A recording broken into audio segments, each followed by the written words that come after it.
Hello दोस्तों, आज बात करते हैं हम एक नई सीरीज़ के बारे में जिसमें हम बात करेंगे विजन आईएएस की टेस्ट सीरीज़ के बारे में। ये क्लास आप सभी के लिए बहुत मेहनत के साथ बनाई गई है। इस क्लास में आप सभी को यूपीएससी 2020 प्रीलिम्स एग्जामिनेशन साथ साथ जो बच्चे 2021 की प्रिपरेशन करना चाहते हैं उनके लिए भी यह क्लास बहुत बहुत इम्पोर्टेंट है। और आज हम इस टेस्ट सीरीज़ में मॉडर्न हिस्ट्री से संबंधित सभी क्वेश्चनों पर बात करेंगे। प्लीज़ एक बार मैं इसकी जानकारी दे दूं कि रोज़ मेरे द्वारा 50 क्वेश्चन आपको करवाए जाएंगे, साथ साथ क्वेश्चनों के साथ साथ उनका एक्सप्लेनेशन भी आपको कराया जाएगा।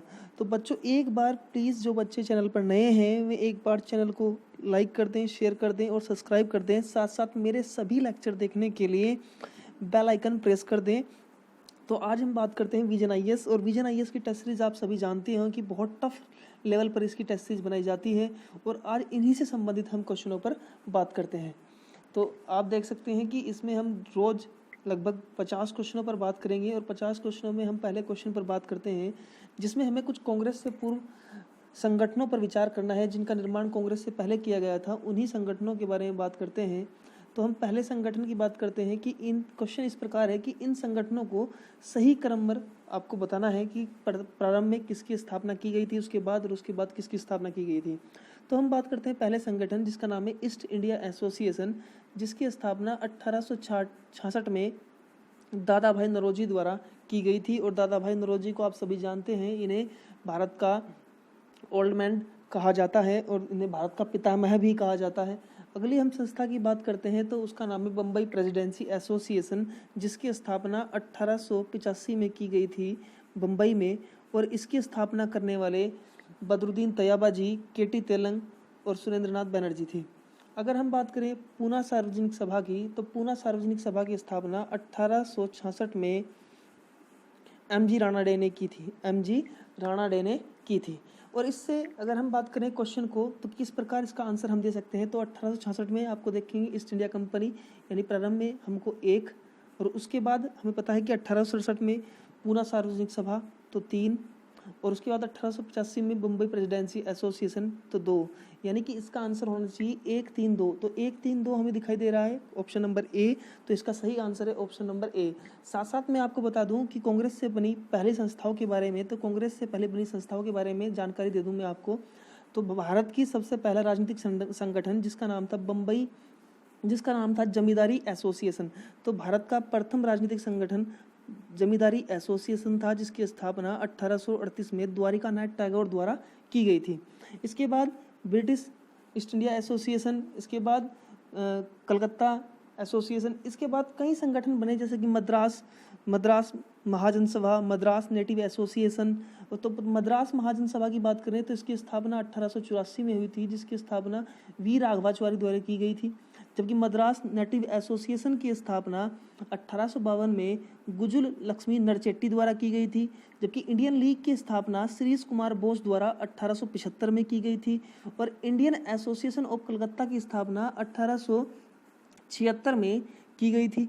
और ये सभी सोसाइटी आपको पता होनी चाहिए कि कांग्रेस से पहले किस किस संगठन की स्थापना किस किस समय की गई थी और किस किस के द्वारा की गई थी। अब हम दूसरे क्वेश्चन पर बात करते हैं। तो दूसरे क्वेश्चन पर हम बात करते हैं कि चंपारण सत्याग्रह के संदर्भ में कुछ कथन दिए गए हैं और आपको बताना है कि चंपारण सत्याग्रह के बारे में आप इसके बारे में क्या जानते हैं। तो आप सभी को पता होगा कि चंपारण सत्याग्रह जो हुआ था वो महात्मा गांधी द्वारा 1817 में पहला आंदोलन, महात्मा गांधी द्वारा पहला सत्याग्रह आंदोलन चंपारण आंदोलन था।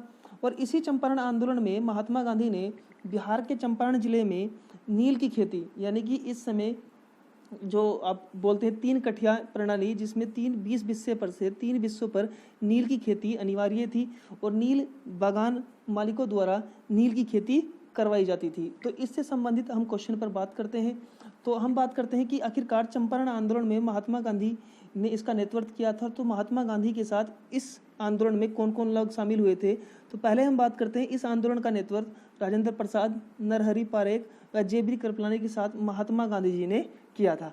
तो ये आप देख सकते हैं कि पहली बात तो बिल्कुल सही लिखी गई है कि इस आंदोलन का नेतृत्व करने वाले राजेंद्र प्रसाद, नरहरि पारेख व जे.बी. कृपलानी थे। पहली बात बिल्कुल सही है। अब हम दूसरे क्वेश्चन पर बात करते हैं कि आखिरकार दूसरी बात क्या कही गई है। तो इसमें कहा गया है कि जब बागान मालिकों ने किसानों से अवैध रूप से लिए गए धन को वापस करने के लिए सहमति व्यक्त की तो सत्याग्रह समाप्त हो गया। ये बात बिल्कुल गलत है कि यह बात सही नहीं लिखी गई है, इसमें केवल एक सही है। और इसका अगर आपको देखना है तो इसमें हमें बताया गया है कि जो नील की खेती है इससे संबंधित यह आंदोलन चलाया गया था और इस आंदोलन में यह महात्मा गांधी द्वारा का पहला आंदोलन था और यह आंदोलन तब समाप्त हुआ जब नील की खेती का 3 कठिया प्रणाली को समाप्त कर दिया गया। और हम अगली व्यवस्था पर बात करते हैं। आप जानते होंगे नेहरू रिपोर्ट, तो नेहरू रिपोर्ट के बारे में बात करते हैं कि नेहरू रिपोर्ट आपको पता होगा साइमन कमीशन 1917 के आने के बाद 1918 में एक नेहरू रिपोर्ट बनाई गई थी। तो आपसे पूछा गया है कि निम्नलिखित में से नेहरू रिपोर्ट से संबंधित कौन से कथन सही है।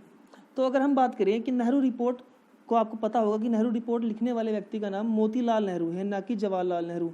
तो आपको दिख रहा होगा कि यहाँ आपको ऑप्शन में जवाहरलाल नेहरू और सुभाष चंद्र बोस दिए गए हैं। यानी यह कहा गया कि सुभाष चंद्र बोस और जवाहरलाल नेहरू द्वारा इसका प्रारूप तैयार किया गया था।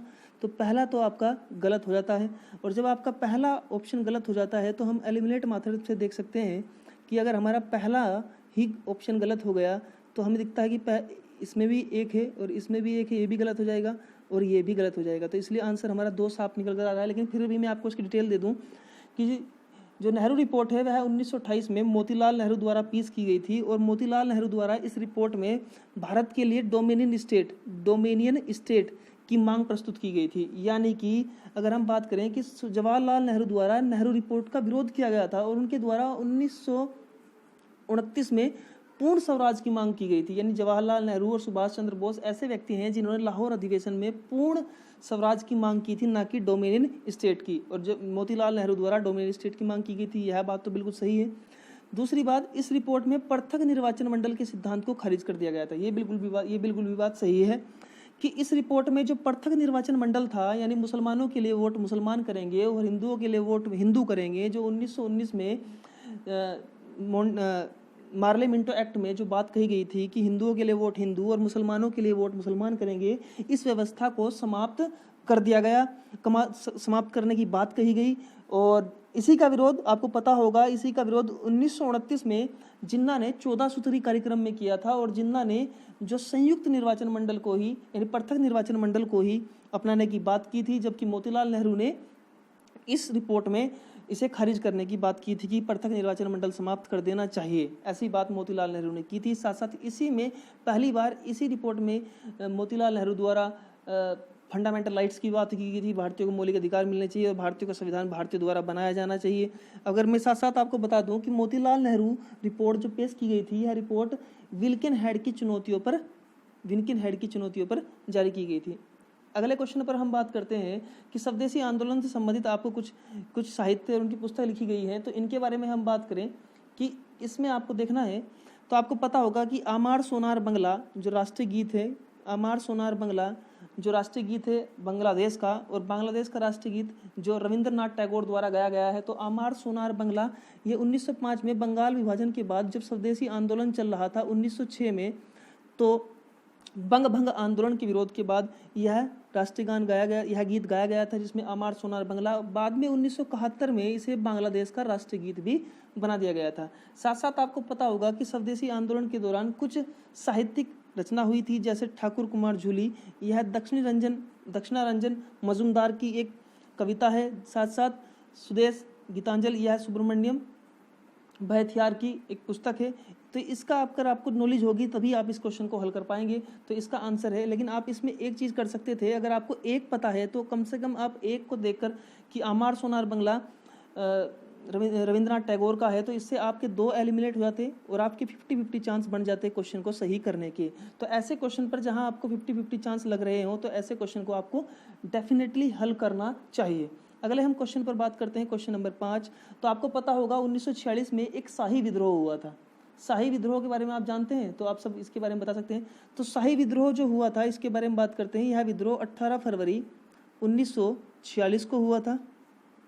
तो इसके कारण पूछे हैं कि आखिरकार इसके कारण क्या है। तो शाही विद्रोह आपको पता होगा कि यह जो INS तलवार है उसके नौसैनिकों ने इस पर यहाँ विद्रोह शुरू कर दिया था और यही की बात करते हैं कि आखिरकार क्या कारण रहे होंगे। तो पहला कारण तो यही था कि ब्रिटिश अधिकारियों द्वारा भारतीय नौसैनिकों के साथ भेदभाव या नस्लीय भेदभाव किया जाता था, पहला सही है। जबकि दूसरा, जो इस समय नौसेना को जो भोजन दिया जाता था उसमें कुछ कमियां पाई गई थी, निम्न गुणवत्ता वाला होता था, यह भी सही है। जबकि तीसरे में कहा गया है एनआई पर मुकदमा, यह बात बिल्कुल गलत है कि एनआई आज़ाद हिंद फौज पर मुकदमा, ऐसी कुछ बात नहीं शामिल की गई थी। यह केवल इसमें ऐसी कोई बात नहीं की गई थी, इसका कोई विरोध नहीं किया गया। तो इसके आंसर केवल 1 और 2 है। तो इसका आंसर केवल 1 और 2 है। अगले हम छठे क्वेश्चन पर बात करते हैं। छठे क्वेश्चन में हमें बताया गया है कि इन घटनाक्रम को विचार कीजिए और सही क्रम पर आपको लिखना है, सही क्रम इनका बताना है। तो आपको पता होगा प्रथम गोलमेज सम्मेलन 1930 में हुआ था, साइमन कमीशन की नियुक्ति 1927 में हुई थी, पूना समझौता 1932 में हुआ था, और सांप्रदायिक पंचांग आपको पता होगा दूसरे गोलमेज सम्मेलन 1931। तो अब इन पर ही हम क्रम लगाकर चलते हैं इनका। तो क्वेश्चन देखते हैं हम क्रम के अनुसार। तो क्रम के अनुसार अगर हम बात करें तो इसका आंसर होगा आपका बी, इसका आंसर होगा बी। तो पहले आपको पता होगा बी में हम देखते हैं, तो पहले साइमन कमीशन, उसके बाद प्रथम गोलमेज सम्मेलन 1930, उसके बाद सांप्रदायिक पंचांग, जो आपको पता होगा दूसरे गोलमेज सम्मेलन महात्मा गांधी ने भाग लिया था सांप्रदायिक पंचांग, उसके बाद पूना समझौता 1832 जो महात्मा गांधी और डॉक्टर भीमराव अम्बेडकर के बीच हुआ था। यह आपका क्वेश्चन है। अगले हम बात करते हैं क्वेश्चन नंबर 7 के बारे में, और क्वेश्चन नंबर 7 के बारे में देखते हैं हम कि आखिरकार क्वेश्चन नंबर 7 में क्या दिया गया है। तो क्वेश्चन नंबर 7 में कहा गया है कि भारत छोड़ो आंदोलन की पूर्व संध्या पर, यानी भारत छोड़ो आंदोलन की पूर्व संध्या पर महात्मा गांधी ने लोगों के विभिन्न समूहों को कुछ विशेष निर्देश दिए थे। इन निर्देशों के संदर्भ में कौन सा कथन सही है? तो ऐसा क्या कहा था महात्मा गांधी ने, इसके बारे में हम बात करते हैं। क्या क्या संदेश दिए थे? तो महात्मा गांधी ने, उन्होंने सरकारी कर्मचारियों से त्यागपत्र देने का आग्रह किया था, उन्होंने सैनिकों से पद छोड़ने का आग्रह किया था। अगली, उन्होंने रियासतों के राजाओं से अपने लोगों की संप्रभुता स्वीकार करने का आग्रह किया था। अब आप मुझे इसका आंसर बताइए कि इसका आंसर क्या है। तो मैं आपको बता दूं कि महात्मा गांधी ने इस आंदोलन में सरकारी कर्मचारियों को अपने पद से त्याग देने का आग्रह नहीं किया था, मना, यानी कि ये पहले वाला गलत है। और ना ही उन्होंने अपने सैनिकों को पद छोड़ने के लिए कहा था। उन्होंने सिर्फ ये कहा था कि वह अपने लोगों पर गोलियां ना चलाएं, बल्कि यानी भारतीय सैनिक अपने लोगों पर गोलियां ना चलाएं और अपने पद को ना छोड़ें। और अगर हम बात करें, उन्होंने रियासतों के राजाओं को अपने लोगों की प्रति संप्रभुता स्वीकार करने का आग्रह किया था। यह बात बिल्कुल सही है। तो इसका आंसर आपको छठे का क्वेश्चन का आंसर, 7वें क्वेश्चन का आंसर आपको बी इसका बिल्कुल सही आंसर है। और आपको बता दूं कि पहले में कर्मचारियों को त्यागपत्र देने के लिए आग्रह नहीं किया गया था, बस ये कहा था कि उन्हें कांग्रेस के प्रति अपनी निष्ठा बनाए रखनी है। अगर हम बात करें व्यक्तिगत सत्याग्रह, तो व्यक्तिगत सत्याग्रह के बारे में कुछ कथन दिए गए हैं। इस व्यक्तिगत सत्याग्रह के बारे में कुछ आपको सही बताना है। इस सत्याग्रह को प्रारंभ करने का उद्देश्य भारत को स्वतंत्रता प्राप्त कराना था। ये बात तो बिल्कुल गलत है कि इसमें कोई स्वतंत्रता की बात नहीं की गई है। यह रूसी शून्यवाद पर प्रभावित था, यह बात भी गलत है। यह रूसी शून्यवाद पर प्रभावित नहीं था, क्योंकि वह एक रूसी, अगर हम बात करें, यह आयरिश तथा रूसी शून्यवाद से प्रेरित थे, ऐसा कुछ नहीं है। अगर हम बात करें, महात्मा गांधी ने सत्याग्रह का यह रूप निभाने से महिलाओं को मना कर दिया था। यह बात भी गलत है कि इस आंदोलन में महिलाओं को भी सत्याग्रही बनाया गया था। यह बात इसमें गलत लिखी गई है। तो इसका आंसर होगा डी। उपरोक्त में से कौन सी भी बात सही नहीं है। और मैं आपको बता दूं कि व्यक्तिगत सत्याग्रह 1840 में चलाया गया था, और प्रथम व्यक्तिगत सत्याग्रही आपको पता होगा आचार्य विनोबा भावे थे, जबकि दूसरे व्यक्तिगत सत्याग्रही जवाहरलाल नेहरू थे। तो आपको एक बार कमेंट सेक्शन में बताना है कि तीसरे सत्याग्रही कौन थे। अगले क्वेश्चन पर बात करते हैं हम, क्वेश्चन नंबर 9 पर। तो क्वेश्चन नंबर 9 पर हम बात करते हैं, किसानों में कष्ट को कम करने के लिए कांग्रेसी मंत्रालयों ने 1937 और 1939 द्वारा निम्नलिखित में से कौन से उपाय अपनाए गए थे। यानी आपको पता होगा कि 1937 में आम चुनाव हुए थे, और आम चुनाव में कांग्रेस की सरकार बनी थी। तो कांग्रेस द्वारा 1937 के चुनाव के बाद 1939 तक, जब तक कांग्रेस द्वारा इस्तीफा नहीं दिया गया, तब तक उन्होंने क्या क्या प्रयास किए थे, इनके बारे में आपको बताना है। तो बात करते हैं, इन्होंने किसानों के कल्याण के लिए भारतीय किसान संस्था की स्थापना, ये तो बिल्कुल गलत है क्योंकि इसकी स्थापना तो 1936 में ही हो गई थी, यानी पहला आपका गलत हो जाता है। अगर आपको थोड़ी भी नॉलेज है तो आप क्वेश्चन को आराम से एलिमिनेट कर सकते हैं। अगर हम बात करें दूसरे पर, तो भू राजस्व व्यवस्थाओं की समीक्षा के लिए टी प्रकाशन समिति का गठन किया गया था, जबकि बंगाल बकादर अस्थायी विनिमय विधेयक लाया गया था। तो ये आपको बता दूं कि ये जो बंगाल विधेयक है ये है 1947 का है, यह 1947 का है। तो आपको दिख रहा होगा 3 भी साफ हो गया, अब 3 भी गलत है, तो इसका आंसर है केवल 2। अगले क्वेश्चन पर हम बात करते हैं, क्वेश्चन नंबर 10। तो 1920 में आपको पता होगा अकाली दल एक आंदोलन चला था। तो अकाली दल आंदोलन के बारे में आपको बताना है कि अकाली दल आंदोलन का उद्देश्य क्या है, अकाली आंदोलन का उद्देश्य क्या था। तो ये तो बिल्कुल सिंपल सा क्वेश्चन आपको पता होगा, फिर सिंपल सा फैक्ट है कि सिख गुरुद्वारों में भ्रष्ट महंतों के नियंत्रण से मुक्त कराना, यानी सिख गुरुद्वारों को भ्रष्ट महंतों से के नियंत्रण से मुक्त कराना इसका सही आंसर है। अगले क्वेश्चन पर हम बात करते हैं, क्वेश्चन नंबर 11 पर। अफ्रीका में अपने प्रवास के दौरान गांधी जी द्वारा निम्नलिखित में से कौन सी पहल की गई थी, यानी कि अपने प्रवास के दौरान गांधी जी द्वारा कौन सी पहल की गई थी, इस पर हम बात करते हैं। तो भारतीय प्रवास पर विरुद्ध अभियान, पोल टैक्स को भारतीय विवाह को अवैध मानने के विरुद्ध अभियान, नटाल इंडियन कांग्रेस की स्थापना। तो ये तो बिल्कुल आपको बिल्कुल सिंपल सा क्वेश्चन आपके सामने है। मैं आपको बता दूं कि पहली बात तो हाँ, महात्मा गांधी ने जो कहा था कि भारतीय विवाह को अवैध मान्यता के विरुद्ध अभियान चलाया था, क्योंकि वहाँ दक्षिण अफ्रीका में भारतीय विवाह को अवैध माना जाता था, इसलिए इसके विरुद्ध अभियान चलाया था। नटाल कांग्रेस की स्थापना आपको पता होगा कि 1894 में महात्मा गांधी द्वारा अफ्रीका में की गई थी। तो 2-3 सही हो गए, जिसे पता है कि 2-3 सही हो गए, तो आपको ऑप्शन डी में ही दिखाई दे रहे हैं कि 2-3 यही है। और साथ साथ आपको भारतीय प्रवास पर प्रतिबंध के विरुद्ध, ये भी बिल्कुल सही आंसर है, तो इसका आंसर डी है। अगला हम बात करते हैं कि 1857 क्रांति के बाद 1857 क्रांति से लेकर 19वीं सदी के अंत तक हुए किसान आंदोलनों की भूमिकाएं की विशेषताएं क्या थी, इनके बारे में आपको बताना है कि आखिरकार इनकी विशेषताएं क्या थी। तो अब हम बात करते हैं बिल्कुल सही तरीके से।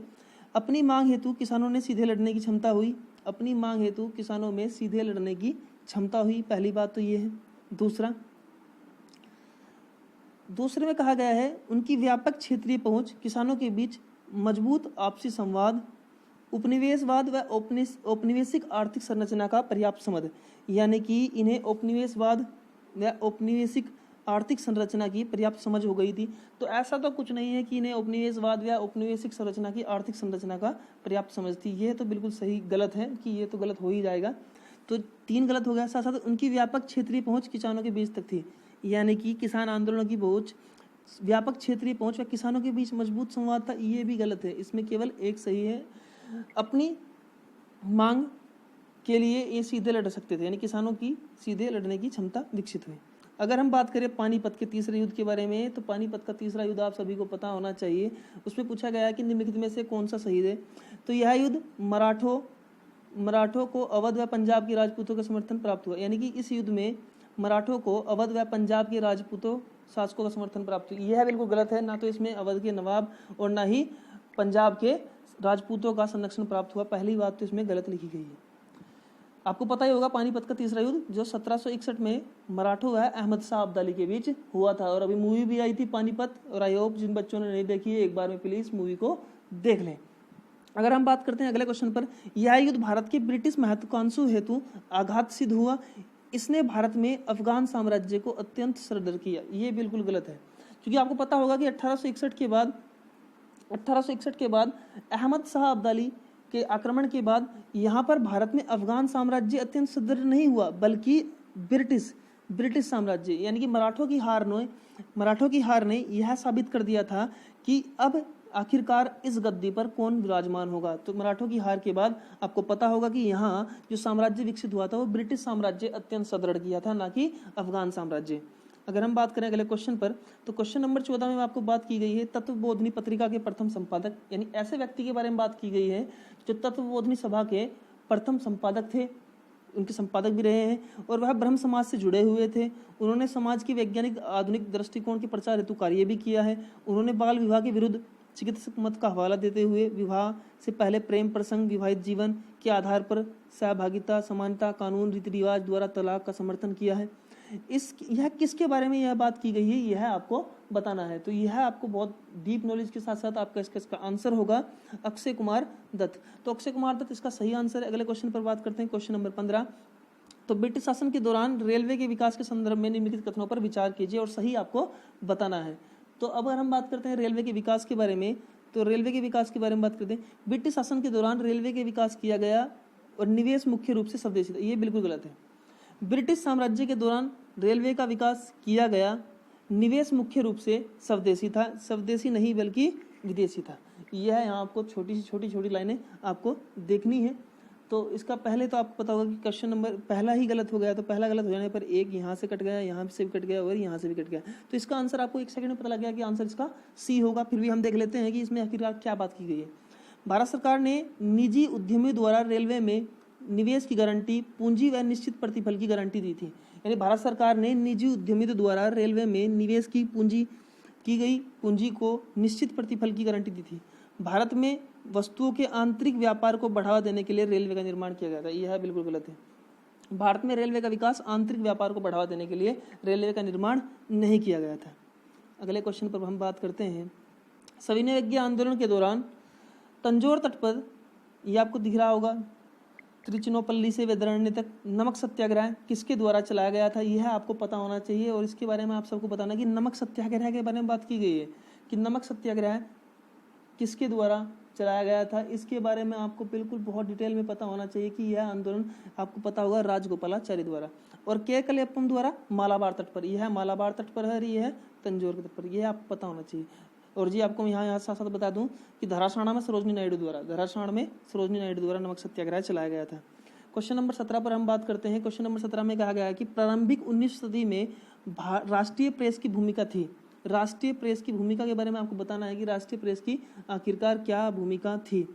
तो आकर्षण मुद्रण व्यवसाय में हिस्सेदारी प्राप्त करना, ये बिल्कुल गलत है। आम आदमी की राजनीतिक शिक्षा और लामबंदी, सरकार की नीतियों की तीखी आलोचना करना, ये बिल्कुल सही है। यही 19वीं शताब्दी की प्रेस की भूमिका रही है कि सरकार की आलोचना करना। अगले क्वेश्चन पर हम बात करते हैं शोर कमेटी। तो शोर कमेटी आपको पता होगा कि शोर कमेटी कामागाटा मारू जहाज के यात्रियों के अधिकारों के विरुद्ध थी। आपको पता होगा कामागाटा मारू कब का है, यह 1914 का है। और यह क्या था, इसमें आपको पता होगा कि एक जहाज से संबंधित है ये। तो कामागाटा मारू एक जहाज था जो इंडोनेशिया से भारत जा रहा था, इंडोनेशिया से कनाडा गया था और कनाडा पर भारतीयों को उतरने की अनुमति नहीं दी गई थी और उन्हें उस जहाज को वहां से वापस कर दिया गया था और ये बाद में यह कलकत्ता के तट पर लाया गया था। इसके बारे में आपको डिटेल से पता होना चाहिए। अगर हम बात करते हैं अगले क्वेश्चन पर, तो 1870 के दशक में दक्कन के दंगों के संदर्भ में निम्नलिखित कथन दिए गए हैं। तो अमेरिका का गृह युद्ध 1870 के दशक में दक्कन विद्रोह के लिए उत्तरदायी मुख्य कारक था। यानी कि इसके बारे में कहा गया है कि क्या 1870 के दशक में दक्कन विद्रोह के लिए उत्तरदायी कारक अमेरिका युद्ध था। बिल्कुल सही, क्योंकि अमेरिका युद्ध के समय पता होगा आपको कि यह इस समय जब अमेरिका में गृह युद्ध चल रहा था और यह इसका एक मुख्य कारण है। इसके पीछे एक बहुत बड़ी आपको पता होना चाहिए कि यह व्यापार से संबंधित था कि पहले वहाँ व्यापार के लिए कपास जाता था, फिर युद्ध हो जाने के बाद कपास को वापस कर दिया गया, ऐसे कपास के रेट गिर गई। यह पूरी एक इकोनॉमी की व्यवस्था है जो आपको पता होनी चाहिए। जो 1861 में आपको पता होगा कि अमेरिका में गृह युद्ध छिड़ गया था, जिस कारण वहाँ ब्रिटेन में व्यापार मंडलों में कपास की लहर दौड़ गई थी। यानी कपास की ब्रिटेन में के कपास मंडलों में भय की एक लहर दौड़ गई थी और अमेरिका से कच्चे माल का आयात 3% से भी कम हो गया था। इसका भी एक ये कारण माना जा सकता है। इसका उद्देश्य ब्रिटिश शासन को उखाड़ फेंकना था, यह बात गलत है। इसका क्रूरता से दमन किया गया, यह उद्देश्य को प्राप्त करने की पूरी तरह से विफल रहा, ये भी बात बिल्कुल गलत है। इसका आंसर केवल एक है। अगले क्वेश्चन पर हम बात करते हैं कॉर्नवालिस। तो कॉर्नवालिस का स्थायी बंदोबस्त आप सभी जानते हैं। तो कॉर्नवालिस के स्थायी बंदोबस्त के बारे में दिया गया है। तो कॉर्नवालिस ने आपको पता होगा 1793 में अस्थायी बंदोबस्त लाया था।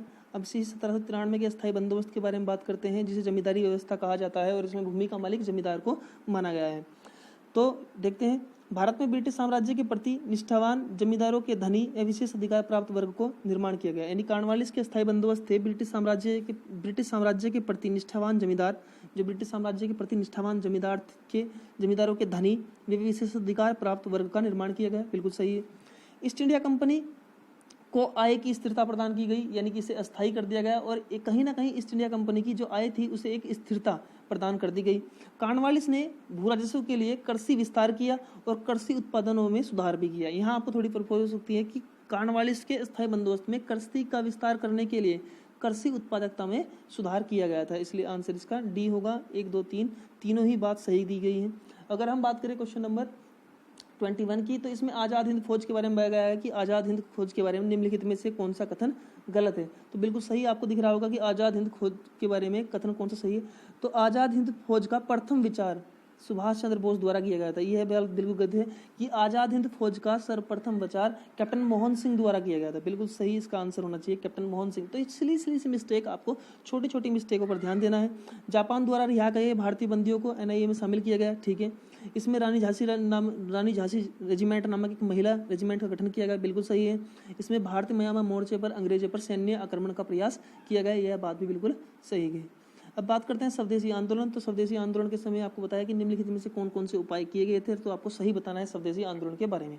तो 1906 में कलकत्ता अधिवेशन में राष्ट्रीय कांग्रेस द्वारा राष्ट्रीय शिक्षा का प्रस्ताव पारित किया गया था। राष्ट्रीय शिक्षा का प्रस्ताव पारित किया गया था, यह बात बिल्कुल गलत है। राष्ट्रीय शिक्षा का प्रस्ताव यहाँ पारित नहीं किया गया था, यहाँ पारित नहीं किया गया था। दूसरी बात करते हैं, प्राथमिक से विश्वविद्यालय स्तर तक की शिक्षा को व्यवस्थित करने के लिए राष्ट्रीय शिक्षा परिषद की स्थापना की गई थी, बिल्कुल सही है। साहित्य और शिक्षा को बढ़ावा देने के लिए बनारस हिंदू कॉलेज विश्वविद्यालय की स्थापना, ये बनारस हिंदू विश्वविद्यालय की स्थापना 1916 में की गई थी, ना कि BHU की स्थापना 1916 है, 1906 नहीं है। तो 3 गलत और 1 गलत, तो इसका आंसर होगा केवल A। 22 का आंसर होगा केवल A। 22 का आंसर होगा केवल B। 1 और 2 यानी पहली बात भी सही है कि 1906 में कलकत्ता अधिवेशन में भारतीय राष्ट्रीय कांग्रेस द्वारा शिक्षा की प्रस्ताव को पारित करना था, ये बात बिल्कुल सही।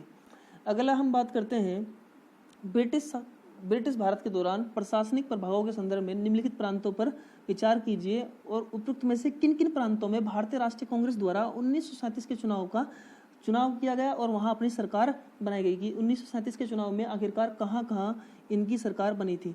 तो मद्रास में आपको पता होगा कि मद्रास में सरकार बनी थी। पश्चिमी उत्तर सीमा प्रांत, यहाँ भी सरकार बनी थी। उड़ीसा में सरकार बनी थी, जबकि सिंध में सरकार नहीं बनी थी, आपको पता होगा। तो कांग्रेस ने कुल 6 प्रांतों में अपनी सरकार बनाई थी।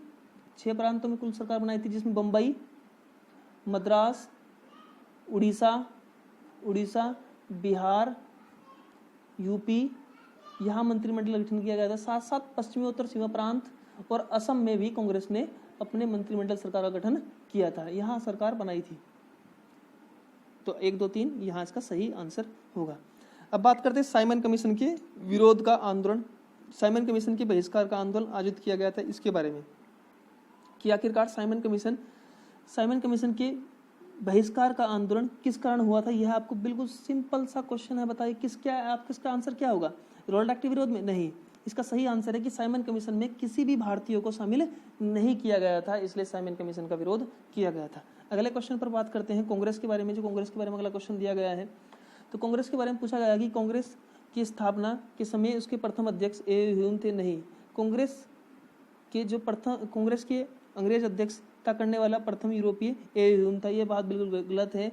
कांग्रेस की प्रथम अध्यक्षता करने वाले प्रथम अंग्रेज थे, उनका नाम था, कांग्रेस की स्थापना बता दो 1885 में हुई थी और कांग्रेस के प्रथम अध्यक्ष W.C. बैनर्जी थे, और कांग्रेस के दूसरे अध्यक्ष दादाभाई नौरोजी थे, और कांग्रेस के तीसरे अध्यक्ष आपको पता होगा बदरुद्दीन तैयबाजी थे, और कांग्रेस के चौथे अध्यक्ष जो इलाहाबाद में थे उनका नाम था जॉर्ज यूले। तो पहली बात गलत हो गई। एनी बेसेंट भारतीय राष्ट्रीय कांग्रेस की प्रथम यूरोपीय महिला थी। एनी बेसेंट भारतीय राष्ट्रीय कांग्रेस की प्रथम यूरोपीय महिला थी, तो ये दूसरा बिल्कुल सही है। कांग्रेस यह पहली यूरोपीय अध्यक्षता थी एनी बेसेंट। अगली बात करते हैं क्वेश्चन नंबर 26, जिसमें फॉरवर्ड ब्लॉक से संबंधित दिया गया है कि फॉरवर्ड ब्लॉक के बारे में आपको बताना है कि इसकी स्थापना सुभाष चंद्र बोस द्वारा कांग्रेस के भीतर एक नई पार्टी के रूप में की गई थी। बिल्कुल सही है कि फॉरवर्ड ब्लॉक की स्थापना जब त्रिपुरी अधिवेशन में सुभाष चंद्र बोस द्वारा त्यागपत्र दे दिया गया था। त्रिपुरी अधिवेशन आप सभी को याद ही होगा कि 1939 में पटवी सीतारामैया और सुभाष चंद्र बोस के बीच कांग्रेस की अध्यक्षता को लेकर यह अधिवेशन हुआ था, जिसमें सुभाष चंद्र बोस की हार हुई थी और गांधी जी ने इसे कहा था कि यह मेरी हार है, और इसी कारण सुभाष चंद्र बोस ने कांग्रेस में विवाद हो जाने के कारण कांग्रेस से इस्तीफा दे दिया था और 1939 में कांग्रेस के अंदर ही एक फॉरवर्ड ब्लॉक पार्टी का गठन किया था। इसके गठन ने कांग्रेस से सुभाष चंद्र बोस के निष्कासन का मार्ग प्रशस्त कर दिया था। यानी कि इसके गठन से सुभाष चंद्र बोस से कांग्रेस से इसके गठन ने कांग्रेस से सुभाष चंद्र बोस के निष्कासन का मार्ग प्रशस्त कर दिया था। यह बात बिल्कुल गलत है, सुभाष चंद्र बोस का निष्कासन नहीं हुआ था। यानी इसका आंसर केवल ए सही है, केवल ए सही। अगले क्वेश्चन पर बात करते हैं फिरोज शाह मेहता के बारे में। फिरोज शाह मेहता इन्होंने बम्बई प्रेसिडेंसी एसोसिएशन और भारतीय राष्ट्रीय कांग्रेस के संस्थापकों में से एक हैं फिरोज शाह मेहता। ये बिल्कुल सही है कि फिरोज शाह मेहता द्वारा बम्बई प्रेसिडेंसी एसोसिएशन जो 1885 में बनी थी, फिरोज शाह मेहता, के.टी. तेलंग और बदरुद्दीन तैयबाजी द्वारा 1885 में बनाई गई थी। तो इसके द्वारा इसकी स्थापना की गई थी। अगली बात करते हैं, इन्हें इंपीरियल लेजिस्लेटिव काउंसिल का सदस्य चुना गया था। बिल्कुल सही। इन्होंने 1886 में भारतीय राष्ट्रीय कांग्रेस के दूसरे अधिवेशन की अध्यक्षता की थी। यह बिल्कुल गलत है, दूसरे अधिवेशन की अध्यक्षता दादा भाई नौरोजी द्वारा की गई थी। तो आपको बस थोड़ी सी नॉलेज होनी चाहिए, उसके बाद भी यहाँ पर भी आप अपना आंसर सही काट सकते हैं अगर आपको नॉलेज है। अगर नहीं है तो फिर आपको निकालना बहुत कठिनाई वाली बात हो जाएगी। तो आज हमने 30 क्वेश्चनों पर बात करी और नेक्स्ट स्लाइड में हम तो आप बताएं कि आपको वीडियो लेक्चर कैसा लगा और प्लीज़ ज़्यादा से ज़्यादा शेयर करें, सब्सक्राइब करें और चैनल के ऊपर कमेंट करें। तो इसी प्रकार मैं लगातार आपको पूरी टेस्ट सीरीज कराने की कोशिश करूंगा। प्लीज़ बच्चों एक बार इसे शेयर